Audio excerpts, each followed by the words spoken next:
নমস্কার, বইঘর.in-এ আপনাদের স্বাগত। বইঘর.in-এর এই অনুষ্ঠানের নাম আমরা দিয়েছি বইমেলা ২৬ প্রস্তুতি পর্ব।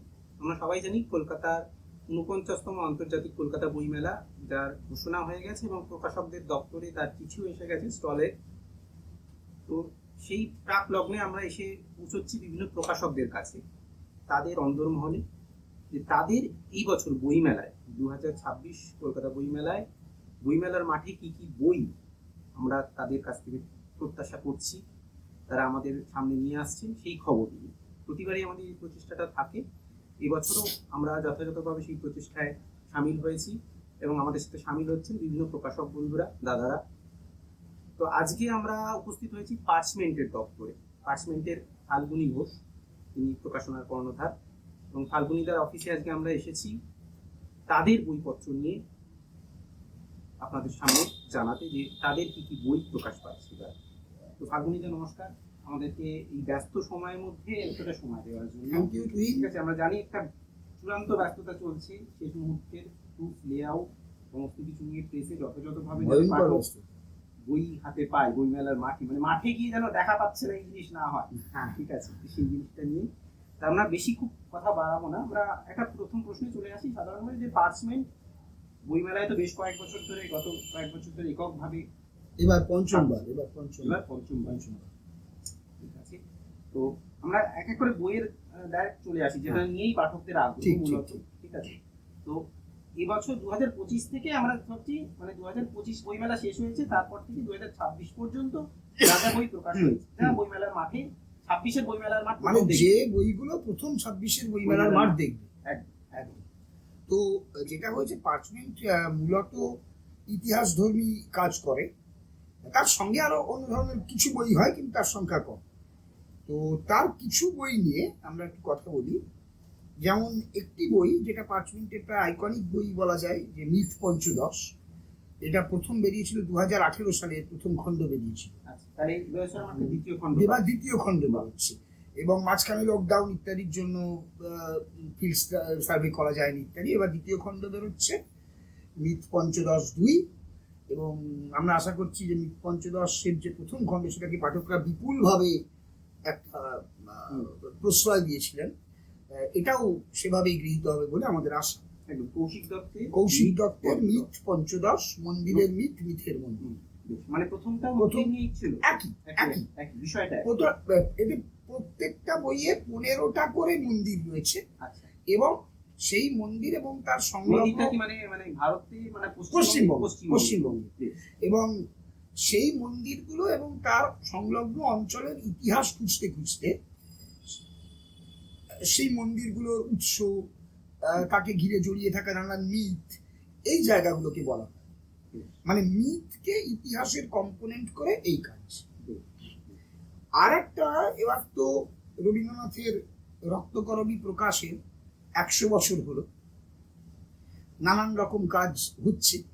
তো আমরাও একটি চেষ্টা করেছি, বইটির নাম রবীন্দ্রনাথ ঠাকুর প্রণীত রক্তকরবী রেড ওলিয়েন্ডার্স, শতবর্ষে পত্রিকা পাঠ। সম্পাদনা করেছেন দেবাঙ্গন বসু। এই বইটার বৈশিষ্ট্য হলো ১৯২৪ সালে প্রথম রক্তকরবী নাটক প্রকাশিত হয় প্রবাসী পত্রিকায়, এবং একই বছরে রবীন্দ্রনাথেরই অনুবাদে, তার ইংরেজি অনুবাদ রেড ওলিয়েন্ডার্স, প্রকাশিত হয় বিশ্বভারতী কোয়ার্টারলিতে।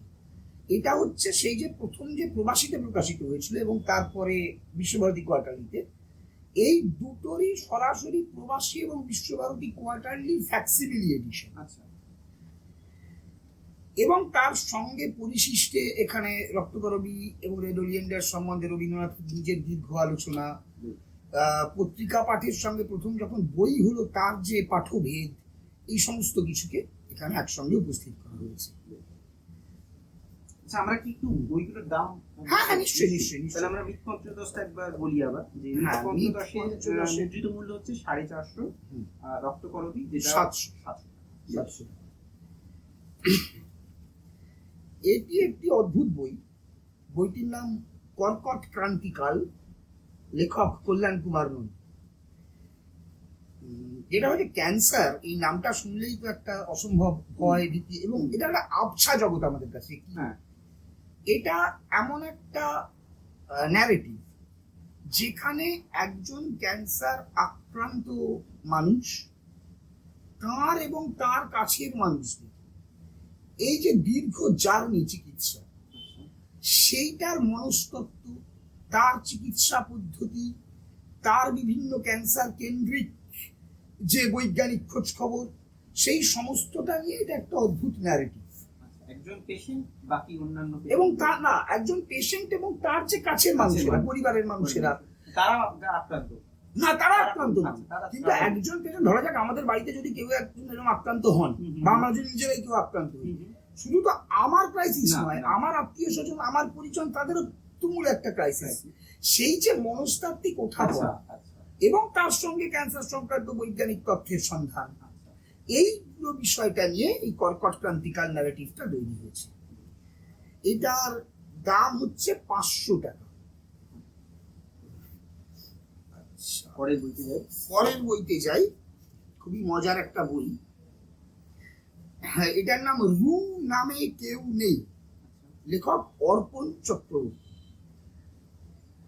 মহাভারতের বিভিন্ন বিটুইন দ্য লাইন্স থেকে যাওয়া সম্ভাবনাগুলোকে নিয়ে একটা আইডেন্টিটির সন্ধানের গল্প হচ্ছে রু নামে কেউ নেই। যে একটি চরিত্র, যে একজন যুবক, তিনি জড়িয়ে পড়ছেন ঘটনাচক্রে যে এই কুরু বংশের রাজনীতির মধ্যে, এবং তিনি রোল প্লে করছেন একজন গুপ্তচর হিসেবে। মানে চরিত্রগুলো কাল্পনিক না, মহাভারতের চরিত্রগুলো আছে, কিন্তু ওই কেন্দ্রীয় চরিত্রটার কথা কোথাও মহাভারতে উচ্চারিত নয়। সে গুপ্তচর হিসেবে রোল প্লে করছে। এইটা করতে করতে সে একটা অদ্ভুত আইডেন্টিটি সন্ধানের মধ্যে দিয়ে চলছে, এবং এটা মহাভারতের বিভিন্ন অংশকে নানান ভাবে ইন্টারপ্রিট করতে করতে যায়। ফলে এই ইন্টারপ্রিটেশনটা নিয়ে, মানে যেটা গতানুগতিক বাইরে হচ্ছে রু নামে কেউ নেই, অর্পণ চক্রবর্তী। এর দামও হচ্ছে 700।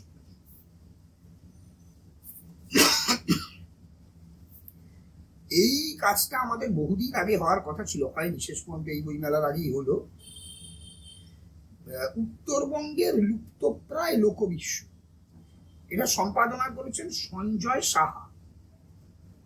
এইটায় উত্তরবঙ্গের লোকজীবনে বিভিন্ন দিক, সেটা গৃহশিল্প হতে পারে, সেটা গান হতে পারে, লোকক্রীড়া হতে পারে, মাছ ধরার পদ্ধতি হতে পারে, এরকম বিচিত্র বিষয় নিয়ে প্রায় 29-30 জন লেখকের লেখা এটা রয়েছে, যেটা উত্তরবঙ্গের লোকজীবনের যে অংশগুলো ক্রমে হারিয়ে যাচ্ছে, লুপ্তপ্রায় হয়ে যাচ্ছে অথবা লুপ্ত হয়ে গিয়েছে, সেইগুলোর একসঙ্গে একটি বিশ্লেষণী সন্ধান হচ্ছে উত্তরবঙ্গের লুপ্তপ্রায় লোকবিশ্ব। এইটির দাম হচ্ছে 800 টাকা।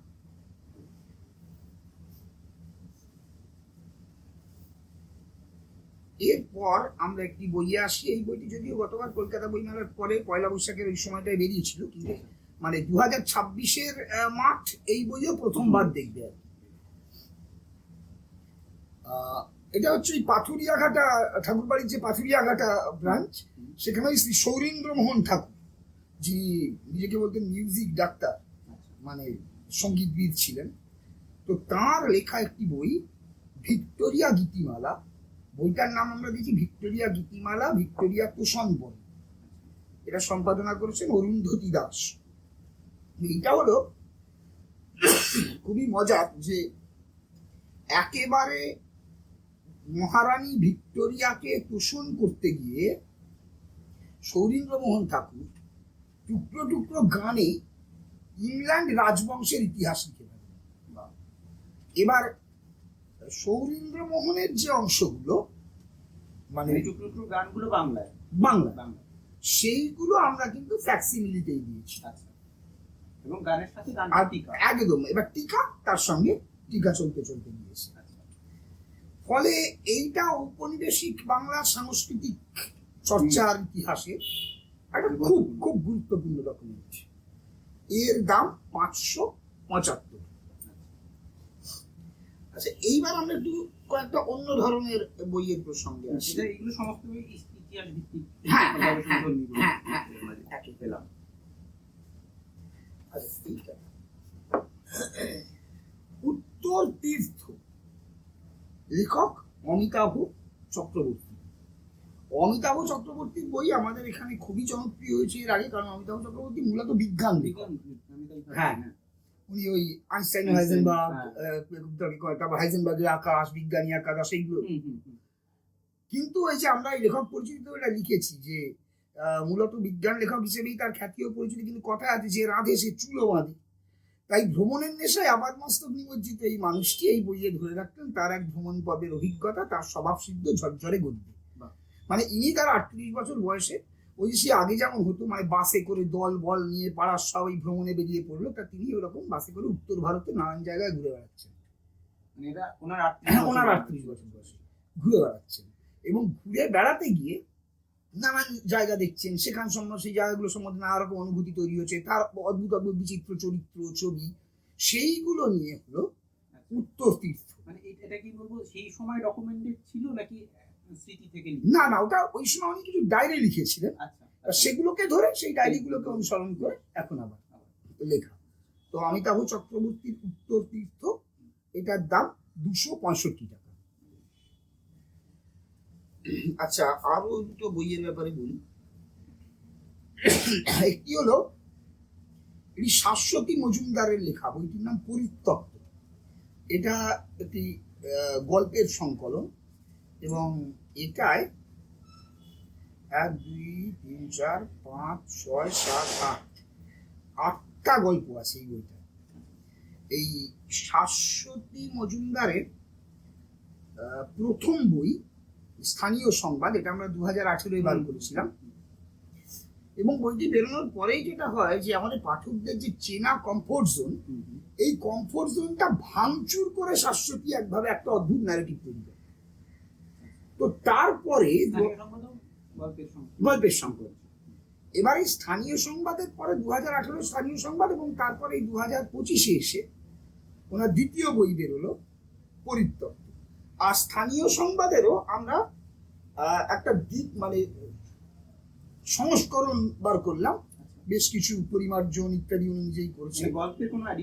গল্পের এডিশন কিছু হয়নি, কিন্তু তার মধ্যেই কিছু চেঞ্জ পরিবর্তন দিয়ে এর দ্বিতীয় এডিশনও বেরোচ্ছে 2018 পরে, আবার 2026। আর একটি বই নিয়ে কথা বলি, সেটা হচ্ছে তার নাম দড়ি। এটাও একটা গল্পের সংকলন, এবং